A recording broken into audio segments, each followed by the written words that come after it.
الصوم لی، روزہ میرے لیے ہے۔ یا اللہ، کیا نماز تیرے لیے نہیں ہے؟ کیا حج تیرے لیے نہیں ہے؟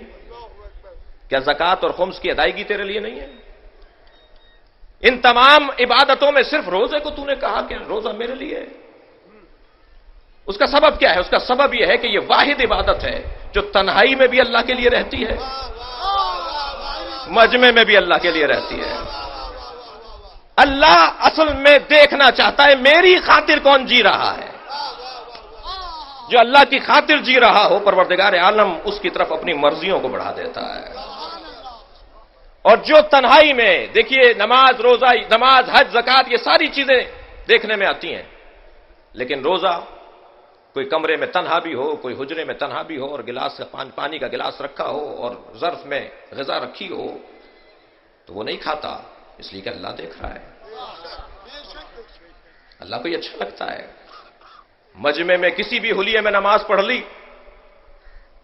گھر میں کسی بھی حلیے میں نماز پڑھ لی، مجمع میں اچھے کپڑوں میں نماز پڑھ لی، یہ جو فرق آ رہا ہے یہ اللہ کو پسند نہیں ہے۔ لیکن تنہائی میں جو اللہ کو اپنی ذات، اللہ کی ذات کو یاد کرتا ہوا کوئی پاتا ہے اللہ، تو اللہ اسے محبت کرتا ہے۔ الصوم لی، روزہ میرے لیے ہے۔ میں اور آپ 30 دن روزہ رکھیں اللہ کے لیے، تو اللہ کیا کہہ رہا ہے؟ الصوم لی وانا اجزی بہ۔ علماء کرام تشریف فرمائیں، یہ حدیث قدسی ہے، پیش نظر ہے۔ یہ جو اجزی بہ ہے، اس کے 2 اعراب دیے ہیں، اجزا بہ اور اجزی بہ، دونوں کا ترجمہ کرنے دیجئے مجھے، اس لیے کہ اعراب نہیں لگائے جاتے تھے، اور پھر مفسرین نے اور پھر شارحین نے اور پھر عرفاء نے اس کی تشریح کی ہے۔ اللہ کہہ رہا ہے الصوم لی، روزہ میرے لیے ہے، روزہ میرے لیے ہے، انا اجزی بہ، میں خود اس کا اجر دوں گا، میں کسی فرشتے سے نہیں دلواؤں گا، میں کسی ملک سے نہیں دلواؤں گا، میں خود دوں گا۔ جب کام میرے لیے ہے تو اجر بھی میں دوں گا۔